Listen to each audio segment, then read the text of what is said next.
from life situations, be it a disease, chronic or acute, perhaps the loss of someone so dear to you in death, or a change of life patterns that has affected you so profoundly that you have no choice but to find your new normal and become focused on moving forward. Each episode is designed to show the positivity that people bring to each and every one of their stories, the successes they've had, ways that they have become so definitively focused on moving forward. We look forward to sharing their stories, and we hope that they inspire you just as much as they have inspired us. Thanks for listening, and enjoy the show. Good evening, everyone, and welcome to Focused on Forward, our Friday night live edition. We have another stellar, amazing guest for you guys to listen to tonight. We'll get to Wally. His name is Wally Green. We'll get to Wally here in just a couple of moments. But before that, we have a couple of quick housekeeping details to work out here. So I want to share with you guys. Now, we've talked about this the last couple of weeks. 2 weeks ago, or last week rather, we played the video from the Carpool Shenanigans folks. Or that was 2 weeks ago. That was right. Yeah, 2 weeks ago, that was Carpool Shenanigans. Last week, I shared a video with you guys from the Fandom Effect. And tonight, I want to share a video with you from another Scene Snobs member. This is the group from Entertain This. So sit back, relax, enjoy their video for the next minute. Hey, Tony, Amook, I haven't seen you in months. That's because I've been catching up on the Entertain This podcast. They have over 50 episodes spanning everything entertainment. Are those wise guys who did an episode making fun of our boy?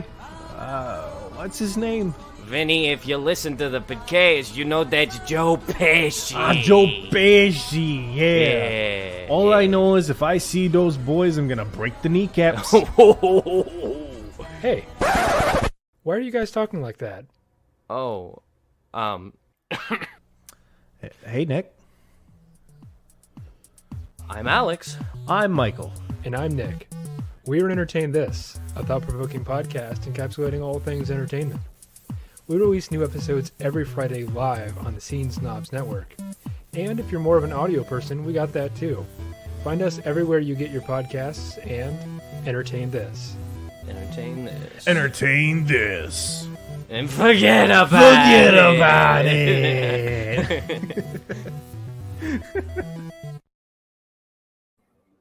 All right, and one more. So that's the guys from Entertain This, Alex, Nick, and Michael. Those guys are a trip. You guys will really enjoy it. Really fun and thought-provoking interviews that they do over there, and all kinds of goofy stuff. So if you're looking for something fun, I strongly suggest you check out the boys over at Entertain This. Now, one more thing. So you might notice I'm wearing a hat from a company called Vital Signs. They handle all the logos, design, graphics, print, anything that you're going to need. In fact, here's a quick commercial from our sponsor, Vital Signs and Graphics. Since 1982, Vital Signs and Graphics has been helping professionals with all their image, logo, and design needs. Perhaps you're looking for signs and banners, truck and trailer lettering, business cards, brochures, or other image and marketing aids. Vital Signs and Graphics in-house design studio has you covered. From logos to apparel, start to finish, Vital Signs and Graphics has everything you need to look and feel professional. Call Rick at 231-652-3300. He'll get you noticed. All right. So that's the business end of things. Let's now welcome to the main stage. We'll bring him out of the green room. Our guest, Wally Green. Hey, Wally. Hey, how are you doing?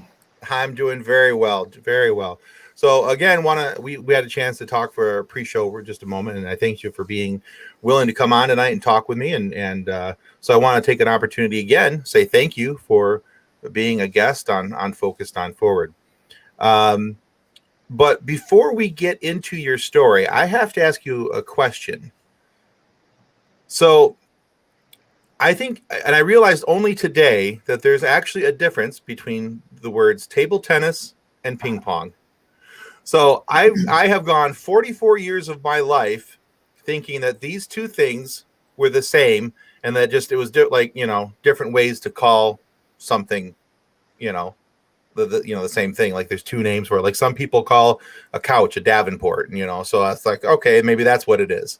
Right. So what's the difference between table tennis and ping pong? So, in reality, there is no difference.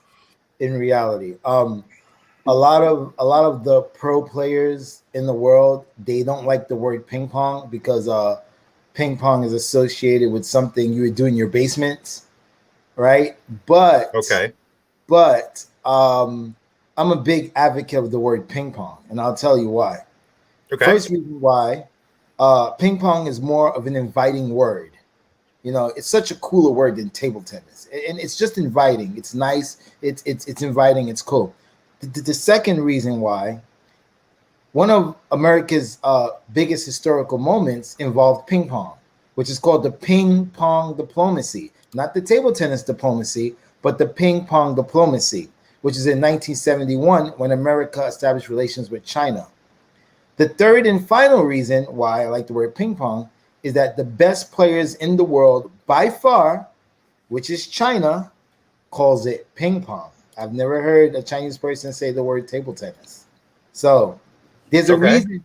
So there's a reason why it's called table tennis in America, and most people don't know the history. So originally the sport was called ping pong. Parker Brothers decided they wanted to take the word ping pong and own it. So they copyrighted the word ping pong. So the only reason you have table tennis is because the association would have to pay to use the word ping pong, right? Because Parker Brothers owns the word ping pong now. And then they came up with the word table tennis. So if Parker Brothers never copyrighted ping pong, the sport would still be called ping pong. Okay. All right. So I wasn't too far off, I think, maybe. Nope. Then I always just thought that it was something where there was like, this was kind of like the Pinkies Out version was to call it table tennis. That's the, and by Pinkies Out, I mean, like, that's the uppity version, the classy, like, oh, we play table tennis on the weekends. Okay. So, all right, cool. Well, I think what I would like to do now is give you an opportunity here, Wally, to tell us about your story. Tell us about, because the title of our episode tonight is From Gangs to Table Tennis. So let's talk about your life's journey and how you went from your situation and living and where you lived and what you're doing now. Well, it started, I grew up in the projects in Brooklyn, and I grew up with a lot of heavy domestic violence. My parents divorced probably when I was like maybe 1 or 2. I don't really know because I don't have any image of my mom and dad together. My mom remarried, and the person she remarried used to abuse her. So my mom used to get beat up all the time, and sometimes I would get hit, for no reason or stuff like that. And it was really hard growing up in a house like that because as a young kid, especially a young boy, you want to protect your mom, but you can't because if you try, you get beat up too. So that took me to joining gangs and just wanting to belong to something that I thought was, a family, right? And at 13 years old, I started joining gangs. Wanting to belong to something. I started having guns at the age of 13 as well. Did a lot of crazy things, man. And I was always an athlete. Like I loved sports, so I played a lot of sports, and really hated ping pong at the time. I mean, they had it in my school, but I remember being on a football team, coming through the lunchroom and seeing these kids play, and I would just make fun of them, be like, look at these kids with short shorts and a stick. So it's a sport that I really never liked, and through the times of my gang banging and playing sports, I was a pretty responsible kid, right? So I mean, which means that like I went to school, I cut out, but if I did cut out, I had other kids doing the work for me, or I had other kids getting the work for me. So I was always kind of on the responsible side. And I played, like I said, I played a lot of sports. And then one day I started shooting pool. Like pool became my new thing. I went into a pool hall, not a pool. I went to a pool store, and I bought a pool stick, a very cheap one. And then while I was in that store, I saw some expensive ones like on the side, and I was like, those look cool. So the next day, I went back to the pool store and I said, hey, I want to change this for another pool stick. And the guy says, okay, you can take one from the box, right? But what I did is I took one that was on the stand, changed the price, and then now I had an expensive pool stick. So I don't know if that was really stealing. I mean, I guess you can say it was stealing. And so now I had this expensive pool stick, and having the expensive pool stick made me feel like I was a great player because I could shoot, but the expensive pool stick just gave me this feeling like, yeah, I'm good. And, I went to a pool hall to shoot, got hustled for some money, and got really upset because money I didn't really have. Got really upset, hit the pool stick on the table. The pool stick shattered. Now I had nothing to do.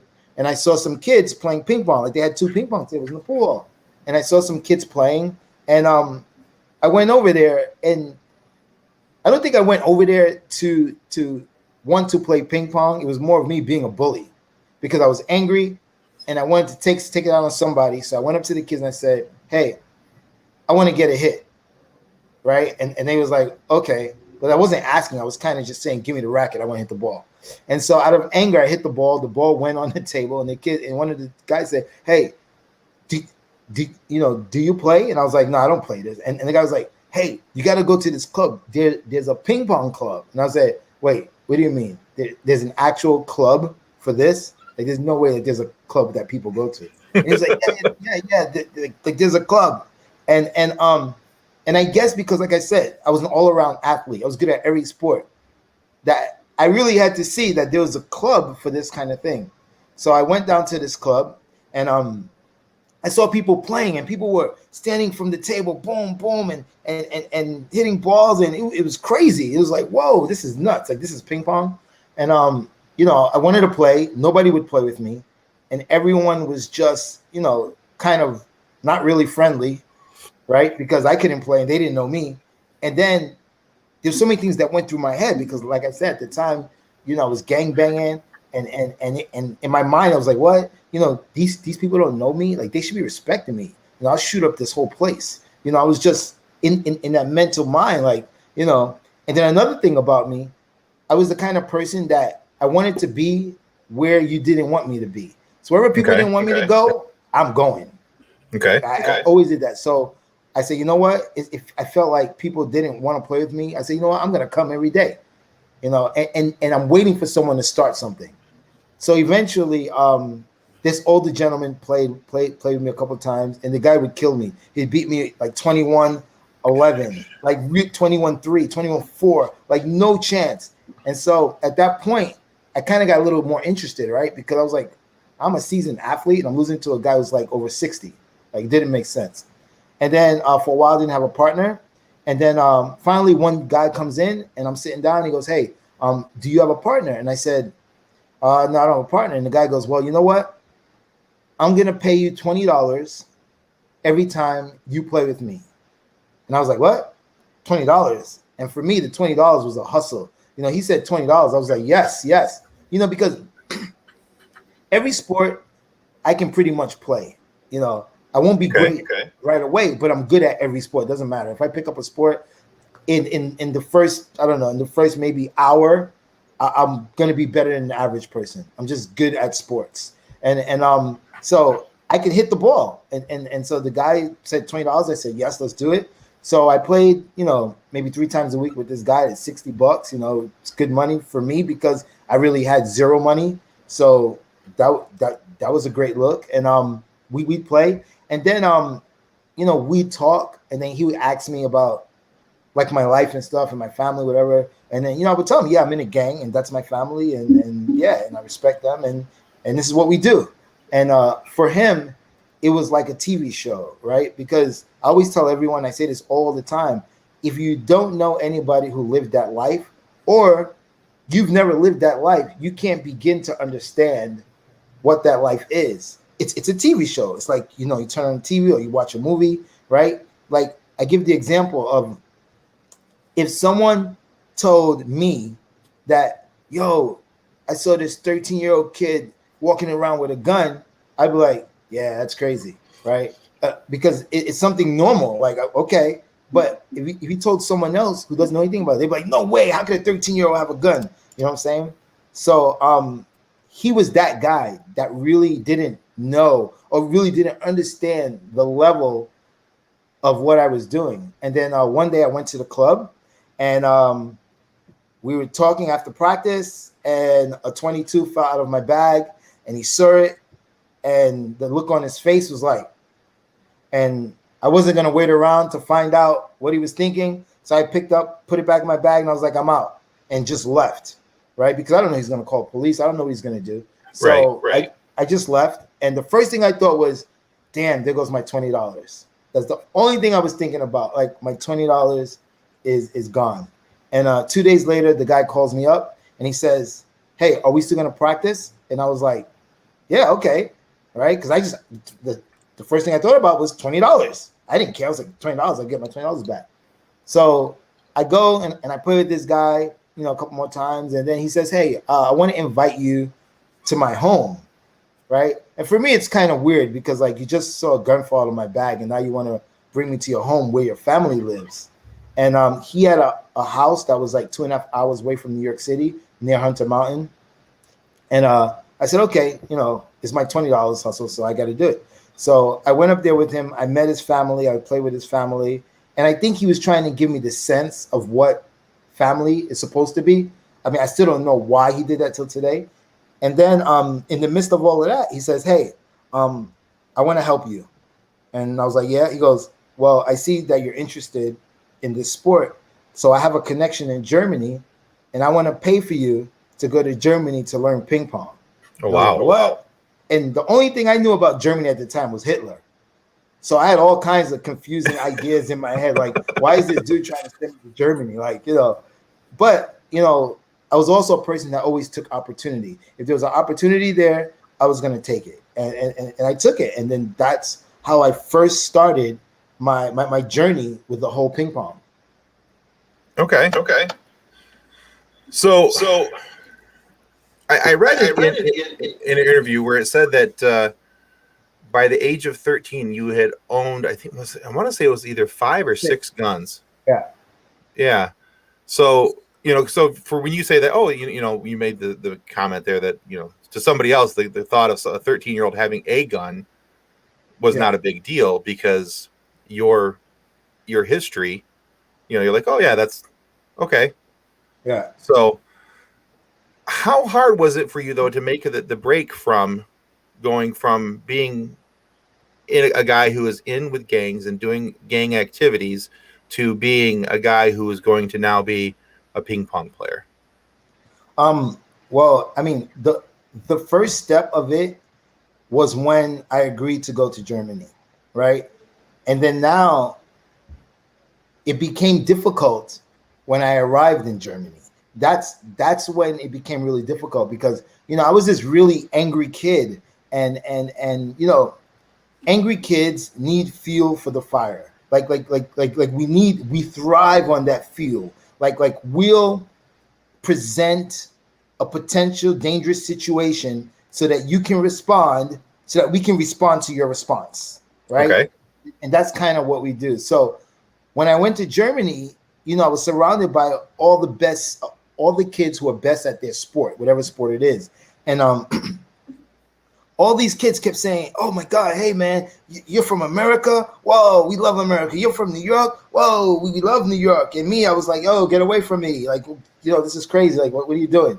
Right. And I wanted to be that angry kid, and I wanted to be able to lash out. Right. But I couldn't because everyone just kept being so nice.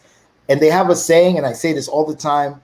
There's a saying which is said, killing you with kindness. Killing someone with kindness is a real thing. If you never experienced it, it is real.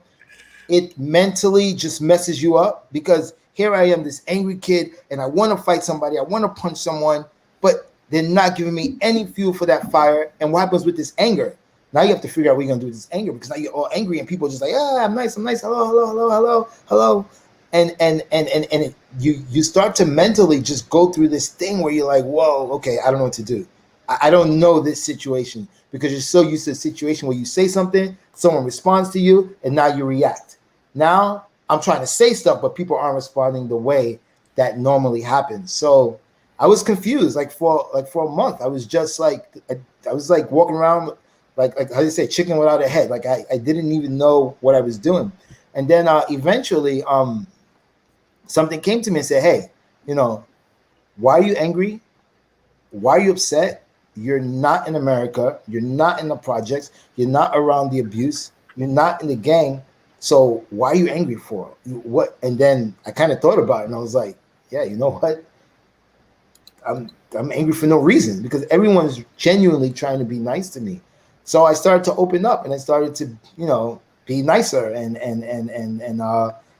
make friends. And that was the start of the change of my life. Started at that point. Okay. So yeah, so you had to kind of change a little bit. I would imagine it's almost, and this might be a bad analogy, so correct me if I'm wrong, but to me it almost sounds like, when someone's an addict, where they have to change their people, their places, their things. Is that to some extent what you had to go through as well? For sure. What I did, or better yet, what that guy helped me do, was to remove me from every part or idea of what I was doing before. And the only thing that was stuck was the mental part of it, right? Because the mental part, even though I was not there, I still had the mindset. So the mindset was still the same, right? And once the mindset started to change, then I started to change as a person. So yes, you're correct. Okay, excellent. So let's talk about after you came home from Germany. Now, the home situation was still going to be the home situation that you had left and you went to before you went to Germany. Yeah. So how was it for Wally at that age to kind of wrap his head around what was going on around him? So here's the thing. After Germany, I didn't go home. I already left my home at 16 years old. Oh, okay. Yeah, so I had a crazy incident at home, and I left at 16. So at 16 years old, I was already on my own. Okay. I spent 1 year living in the streets, just hanging out with my gang members, doing all kinds of dumb stuff. So during that whole process of meeting that guy and then going to Germany, I was actually on my own at the time. Okay. Now the gentleman that you're referencing, and I think I also read in another interview where I think you said that you called him an angel. Yeah. Is it the same gentleman? Yes. Okay. And the reason why I say that it had to be an angel, I'll tell you why. This is a person who is very instrumental in me being here. If it wasn't for him, I'd probably be dead or in jail for life, right? So a person like that, of course, is very important to you and should always be important to you, right? How is it possible that we cannot find this person, right? I don't remember this person's name, right? I just did a documentary with this director that won like 45 awards, and part of the documentary would have been great is having this guy see what I've accomplished because of him. Now listen to this. We couldn't find this guy, no number, no name, no nothing, but yet we could find the school that I went to. We could find the coach. How come I remember the coach's name? The coach's name I remember. And her name is Zabina Butcher, which is the craziest name for you to remember, but I remember that. So that is odd. Yeah. I told someone about this, and the person's a spiritualist, and the person said, maybe that person is not meant to be found. And I was like, ooh, okay. Sounds pretty deep to me. And then, I guess that's it. Okay. So let's talk about after you came home then.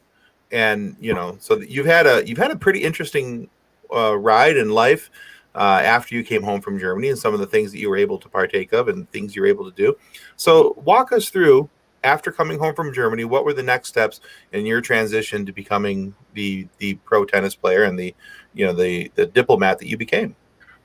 So after coming home, now I was addicted to this sport.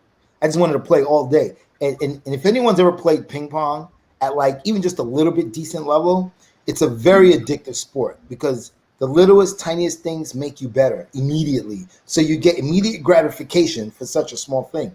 So I was so just crazy about it. And I would go to the club, I would practice every day, all day, every day. I started playing a lot of tournaments, right? Started winning some tournaments and just started like loving this sport and bringing this crazy aura about me to a sport that wasn't so crazy. And my biggest break came. I remember the biggest break came one day. I'm playing a tournament in Chinatown, and I'm playing against this Chinese kid who he's originally from China, and I think he was visiting at the time, and he came to play the tournament, right? So we're playing each other, and the kid was talking trash to me in Chinese. Not really talking trash to me, but every time I make a point, he would say words like "Joe" and then say something in Chinese. And then I'm like, oh yeah, all right, we're gonna do this. Okay, I make a plan, be like, that's it, baby. That's it. Get him out of here. And I'd be talking trash. And Rockstar Games happened to be at that tournament. If you guys don't know what Rockstar Games are, they're the creator of Grand Theft Auto, one of the most famous games ever. And they happened to be at the tournament. And so they heard this going back and forth. And I was like, yeah. I wind up losing the match, but it was so close and it was so good. Then they came up to me and they said, hey, do you know Rockstar Games? I was like, yeah, of course. Grand Theft Auto, man. I love it. And they said, well, we're planning to make the world's first ping pong game. And I was like, no way. And it was like, would you be yeah, of course. Like, even before they say interested, I was like, yeah, of course. Because like I said, I was always a person that take opportunity all the time. I heard Rockstar Games, ping pong game, and I was like, yes. So I jumped on that immediately. So I made this video game with them. The video game won Best Sports Game of the Year. I think this was 2006. Won Best Sports Game of the Year. It beat NBA Live. It beat Madden. It beat every single sports game. FIFA for Best Sports. That's crazy. Game. Yeah, it was crazy. And I traveled around the world with Rockstar promoting this game.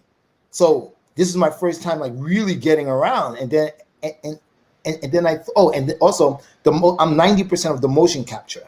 So I had to wear that weird motion capture suit and do all these. Oh yeah, with like all the little balls, everything all over balls on you. Yeah. And so then I said, you know what? I need to take this to a bigger level, right? I want to play pro. And the only way you can play pro is you need money to play pro. Because it's very expensive to travel from country to country to country and pay entry fee, pay hotel. It's minimum is going to be at least just over $2,000. And we're talking about maybe 5 days, hotel, airfare, food. It's a lot of money. And so I told Rockstar, I said, hey, listen, I'm interested in playing on a pro tour for US. Would you guys sponsor me? And they were like, yeah, sure. Just write us what you need. So I said, all right. I did some research on how to write for sponsorship, and I came up with this sponsorship letter, things that I needed in detail, and what could I do for the company? How would the sponsorship benefit the company and stuff like that? I came with this letter.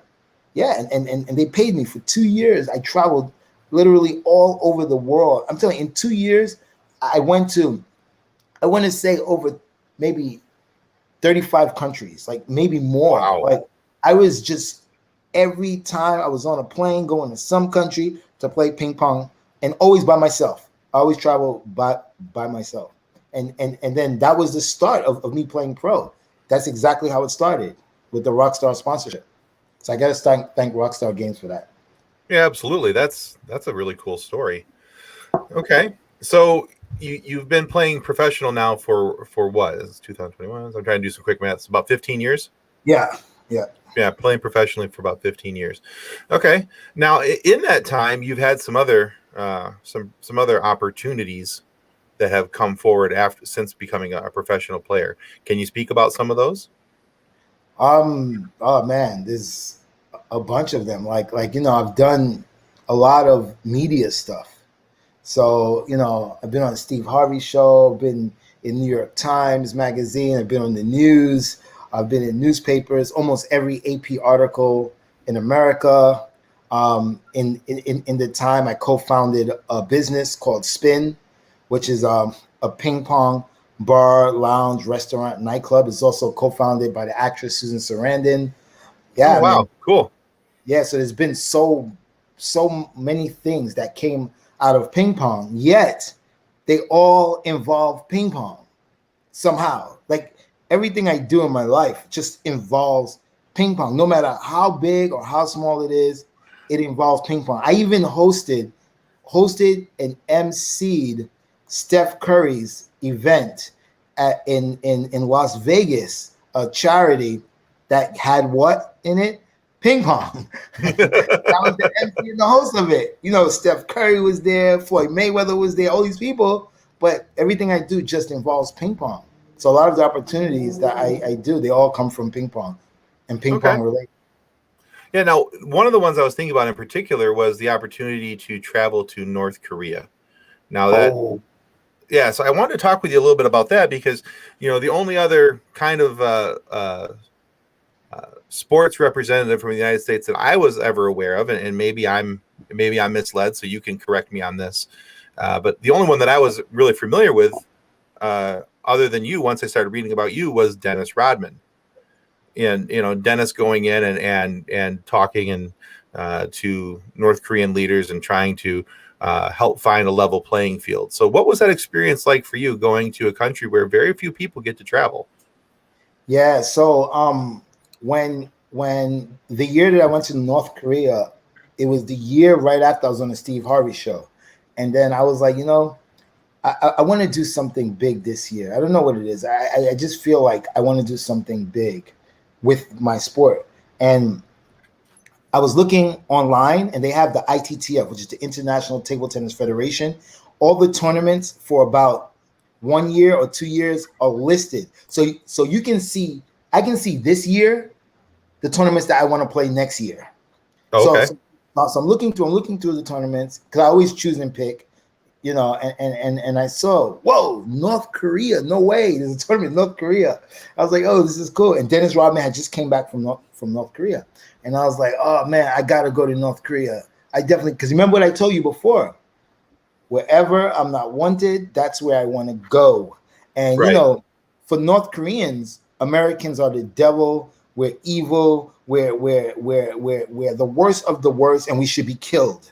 This is, you can see documentaries where it says this.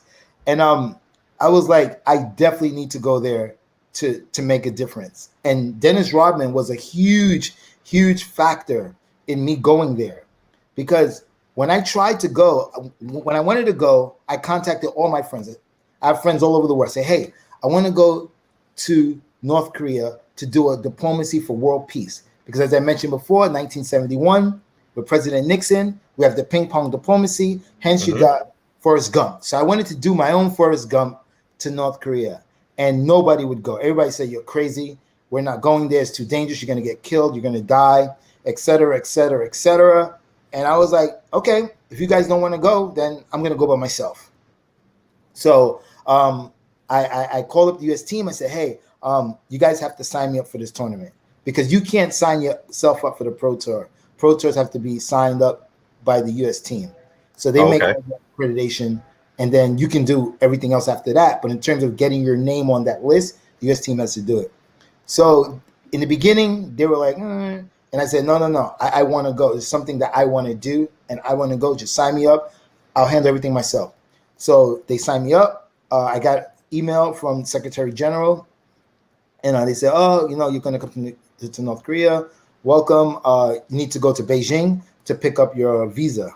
So I was like, all right, cool. I just came back from Beijing recently from training. So I was like, all right, you know what? I'll go to Beijing, pick up my visa. So I go, I get the visa. And then the next day, I'm flying to North Korea by myself. And no one, first of all, no one would go. And secondly, I was the only Westerner at the tournament. There were no Westerners at the tournament. None. Zero. There were countries that were like communism, like China was there, of course, Vietnam, Syria, maybe a few I don't even remember, but there were countries like that. So I was the only Westerner at this tournament. Yeah. So that's how I started to go to North Korea. Okay. So what was your experience like there being in, because that, again, that's a country that not a lot of people get to travel to. And I think that a lot of Americans, especially anyone who lives in the Western Hemisphere, kind of has a misconception perhaps of what that country is, what it's like, some other things. What was your perception of that country and being Um, there? it's so as a Westerner in a country like this, you're a lot of the perceptions are kind of true. So you are always being watched. Like they give you a guide, and this person's job is to watch you. Their job, like you'll meet as soon as you get off the plane, this person's gonna come to you and say, "Hello, Mr. Green. I'm your guide, and this person's job is to watch you and report back." So you have you can't do anything like you can't just leave your hotel and say, "Oh, I'm going to go for a walk." No, you cannot leave that hotel at all for any means necessary. You cannot leave that hotel, right? So every day for me was going from the hotel. I wake up, eat breakfast in the hotel. My guy come pick me up from the breakfast room. Then we get into a car with two other, I guess, security, and then go to the practice hall. Then the practice hall to the tournament hall, back to practice hall, back to hotel, and that was every day. That's because you can't do anything. You're not allowed as a Westerner to do anything. You can't have any Wi-Fi, right? So there's no Wi-Fi for you as a Westerner, right? There's no cell phone service for you as a Westerner. So no Wi-Fi, no cell phone service, which means that you're cut off from the rest of the world, right? Okay. The third thing that makes it extremely dangerous is that they take away your passport. So when they check into the hotel, you don't have a passport. Oh, wow. Yes. So no passport, no Wi-Fi, no cell phone service. That means you're technically a prisoner. But I knew all of this before I went there. So I did a lot of research. I watched a lot of documentaries before I went there. So I knew exactly what I was getting into. And my mission was a lot bigger than me being worried about those things. And growing up the way I grew up, back in the projects, also had me in a mental state where I didn't worry at all, right? Because my life growing up as a kid was a lot worse than anything that could happen to me over there. Okay. So what was, you said that your mission was to try and help and all these things. How do you feel that went? Oh man, it went amazing.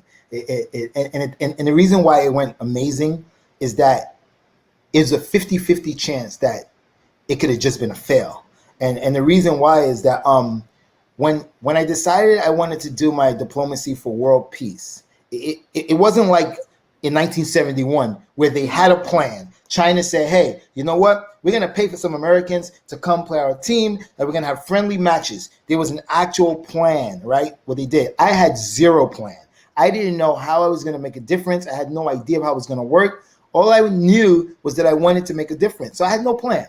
So, I'm there, and I get to play some matches. My first match against China, and then second match was against North Korea, which was really lucky, right? Because there's more than 3 countries there, of course. And maybe I didn't draw North Korea. Maybe I drew China and Vietnam. If that happened, then the whole thing would have been a fail. I would have just went there just to play two countries and come back. But I got North Korea. And I remember as soon as the match with North Korea happens, you have the umpires. The umpires come out first, you come out second, then the other umpire comes out, and the other player comes out. And there's like 5,000 people in the audience, right? All these people in the audience. And guess what country they're from? North Korea. Because there aren't any other people in North Korea. So there's no one in the audience who's going to root for you, especially if you're playing a North Korean. So, I'm coming out. And as I come out, I get all these eyes. You can feel 5,000 people looking at you. Oh, sure. Like, the eyes are on your skin because here I am coming out, this black dude with bleached hair with designs in it, which they've probably never seen. And if they never seen Dennis Rodman, I was definitely an alien to them. So I'm coming out, you can feel everybody just looking at you, and it's quiet. It's the most eerie feeling ever, right? So, we come out, we go to the table, inspect the rackets, right? And then the match starts.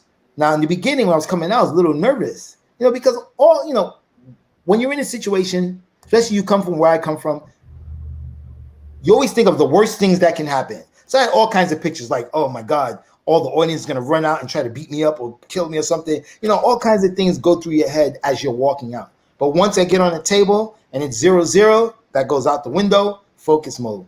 So we start playing the match, right? And now I'm ready to beat this dude, man. So first point, I make it. Second point, boom. Third point, I'm up 5-0. But every time I make a point, the crowd makes this sound, which goes like,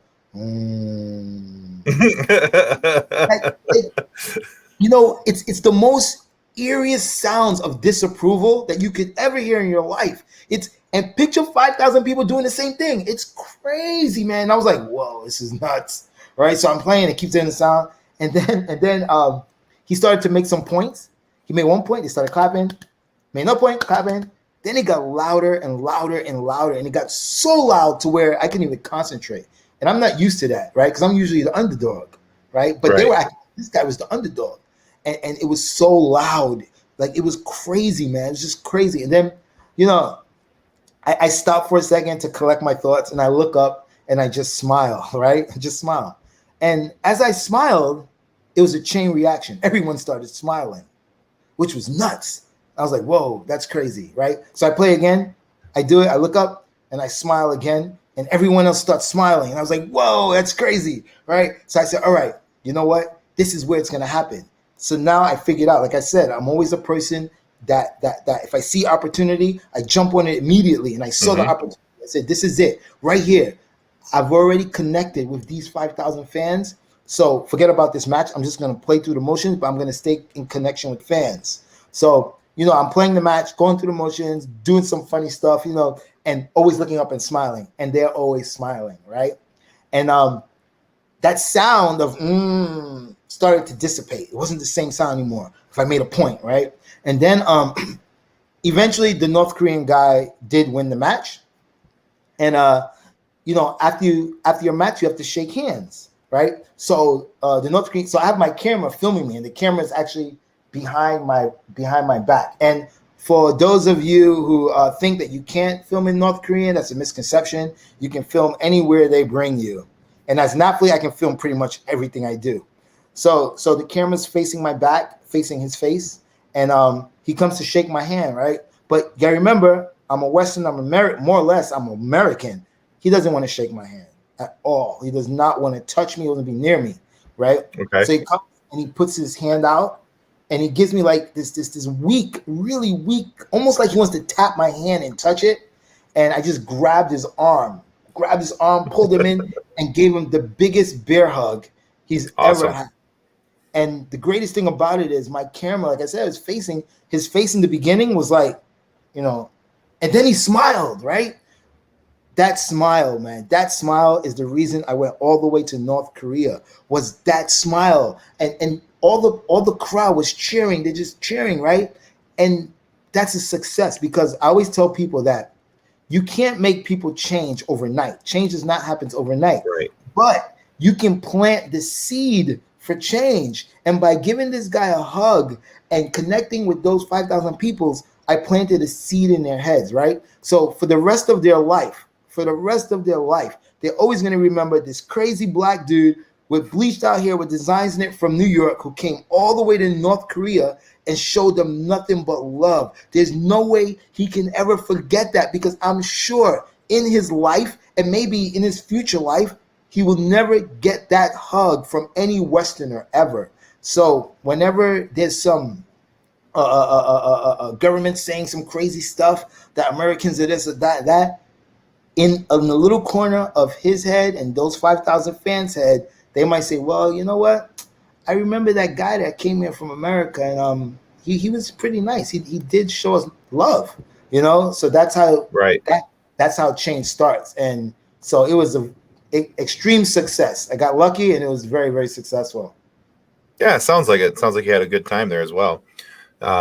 So you've had a really interesting life, and we're trying to squeeze a lot of information into about a 40-minute conversation, and there's so much more about Wally Green that I would like for people to know and people to be able to understand about your journey and what you've done and what you've overcome and what you've gone through. Because honestly, it's a remarkable story of perseverance. And so, and that's kind of one of the things that we like to focus on this show. And that's, is moving forward. So I have a couple of questions for you. The first one, what was the moment in your life, though, where you realized that you had to become focused on forward? Whoa, oh man. I think the moment came probably when I was in Germany, when I was battling with that whole fighting with my mind, because here's the thing. Some people don't listen to that thing that talks to us, right? So I could have been like, screw this, I'm just gonna be angry the whole time. I could have got kicked out, thinking it said we don't want this guy here, right? And I could have just been not even trying to change, right? Because some people don't change. Not everyone changes, right? So, but I actually listened to myself, right? And I actually was focused on not going backwards, because leaving the projects and doing all this stuff, being in a different country, that was me going forward. So at that point of when I listened to myself and understood that I didn't have to be that kid, I didn't have to be that angry person, that was my focus to going forward. Okay, excellent. I like that. All right, so in the following two questions I have are questions that I ask every single guest who's ever been on the other side of the microphone. So here they are. Looking back over the course of your journey, what's the single greatest lesson that you have learned? Oh man, the single greatest lesson that I learned, it's actually a couple of lessons. Okay. One is that everyone is not out to get you. Everyone is not, when I was a kid, I just believed that everyone was out. You look at me, or you wanted to fight me. Like, so one, everyone is not out to get you, and you should always have an open mind to the possibilities in your life. There's always more than one way to reach your goal, but if your mind is not open, you'll never see them. So those are two things that I really learned, especially the part about having an open mind, because you got to remember, this is a sport that I hated. Like, I hated this sport. If you'd have asked me a million years ago, would you be doing something in your life with ping pong? I probably would say you're out of your mind. So keeping an open mind, man, and having the willingness to explore and get out there and just go for it. That was one of the biggest things I've learned. Okay, excellent. All right, so the next question, which is actually very similar to that first one there, is looking back over the entirety of your journey, what's the single greatest piece of advice that you were given? That I was given, or that I would give?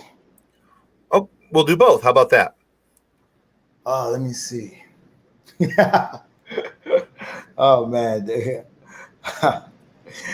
is funny because now you said that, something funny, a memory just popped into my head. Excellent. So I was playing a match, right? And in the beginning of my career, I used to get really angry because, like I said, I still had that anger, that little bit of anger in terms of like losing. I didn't want to lose, and I would get angry, and I'd just get angry. I'd break rackets, and during my career, I met a friend from Germany who played German national team, and he's very instrumental in, bringing me around the greatest players in the world, and I hung out with him. And one day I was just really, really angry, and I was just talking nonsense on the table. And the greatest thing someone's ever said to me was, "Shut the F up and play." That's what he said. And he was very serious, and I was like, "Oh man, all right." And so that was the best advice anyone's ever told me. Yeah, shut the F up and just play, man. Just play. focus on what you're doing, not what just happened 2 points ago. Focus on right now. And yeah, that was one of the best advice. Okay. So what's some advice that you would give to other people then? Oh, as I mentioned before, and I always say this all the time, everyone needs to keep an open mind. An open mind is really, really, really important, because there's so many people in this world. There's so many types of cultures, so many types of backgrounds. And if your mind is closed, then you can really never understand the struggles that people go through. So everyone should always try to keep an open mind and try to give people the benefit of the doubt. And also, another thing I always say, there's always more than one way to reach your goal, man. A lot of people think, this is my goal and I'm focused like this. My focus is like this, right? So I'm going to try this, I'm going to try that, I'm going to try this, I'm going to try that, I'm going to try that. And one of these things are going to get to my goal, right? So I think people should always try to figure out the opportunities and just, try everything that you think you want to do. Just do it, man, because there's so many ways to get to that goal. And you'll be surprised what brings you to your end happiness. As for me, it was ping pong. Like I said, I never thought I'd be here from ping pong, but I am. Right, especially based on the way that you talked about it, being in high school. That was, making fun of the ping pong kids, doing, So. I hope those kids never see these podcasts. Actually, that guy. Actually, you know what? It might not be a bad thing for them because they might see it and say, hey, maybe he's not so bad. Yeah, maybe they had a bad impression of you, back in your younger years, and maybe. Now that they see these things, they've seen your other interviews and stories and things like that, and they go, "Hey, I went to high school with that guy. He didn't used to like ping pong." So that's true. Yeah, so it's always an opportunity for somebody to see you in a different light than what you were, and so that's not such a bad thing either. Well, Wally, I want to thank you for being on our show today. You've been incredibly open with us and about your experiences in life. Where can people go to find out more about Wally Green and what you're doing? I think now the best place would be my Instagram, which is Wally Green NYC.